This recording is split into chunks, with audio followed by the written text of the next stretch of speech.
Hello, this screencast is to show you how to use Schoology completion rules in conjunction with Schoology due dates.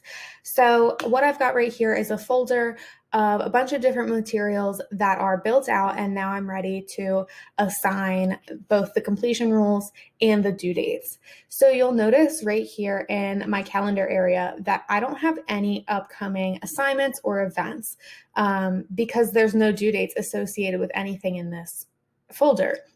So it looks like I'm all good. I don't have anything to do, when that is in fact not the case. So what would be the impulse thing to do would be to assign due dates. But you'll notice I've got pages in here that I can't assign due dates to because there's nothing for students to do other than read the material.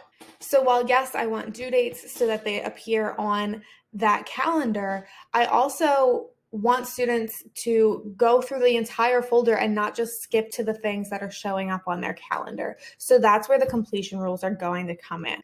I'm going to take a second and just walk through the process of adding completion rules and then going back in and adding due dates to assignments that have completion rules on them.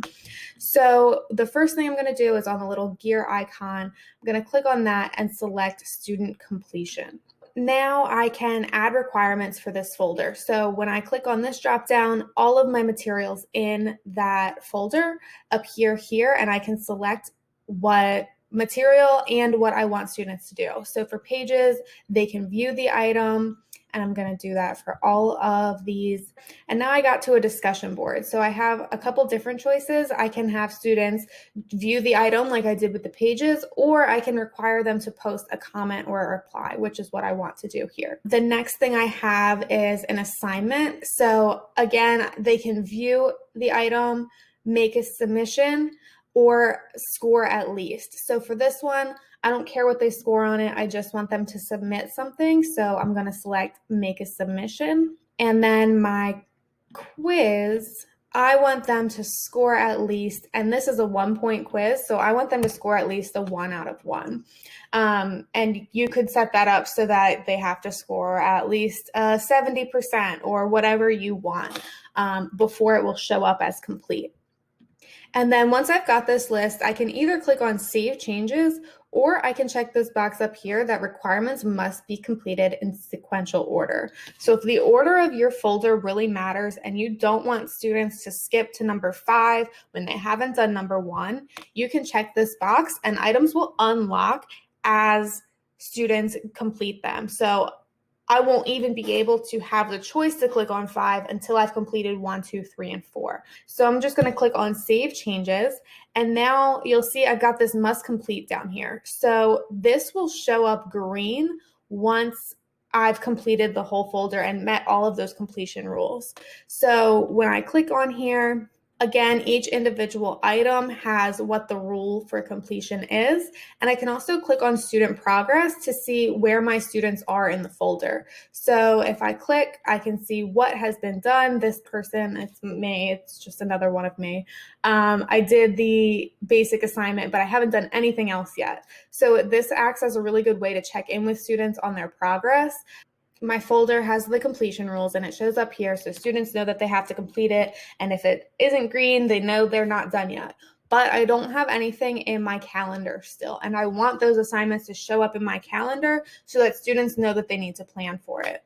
So what I can do is go to Gradebook on the left side, and then these 3 vertical dots right here, if I click on that and select Bulk Edit, it's going to take me to a page with all of my assignments in it. So here I can change the names of assignments, their categories, their point values, rubrics, due dates, and grading period. So I'm going to add the due dates here. So I want this completed by the 28th. So I'm just going to set due dates for everything I want a due date for. And then I'm going to click on Save Changes. So now when I go back to my course, all of those assignments that I just created due dates for are showing up in my upcoming assignments. And when I go to the calendar for this course, they'll all be populated on the calendar on the dates that they're due. Another thing that doing this allows me to do is say that students have to make a submission by this due date. So that's not something that you can do without going into bulk edit. So I want this to have a completion rule so that it doesn't show up as completed unless it is completed, and to have a due date so students know when they need to do it by. And the reason that you have to do your completion rules first and your due date second is because if I go back in to my completion rules, it says due dates for items will be removed. So when you add a completion rule, it removes your due date and it doesn't give you the choice to add a due date after the fact, unless you go into bulk edit and add them that way. So now I've got my folder with all of the items that need to be completed with their due dates and everything like that. And I'm just going to show you what a completed folder looks like from the student point of view. So from the student point of view, this is what the completed folder looks like. It shows up green with a check mark. It's completed.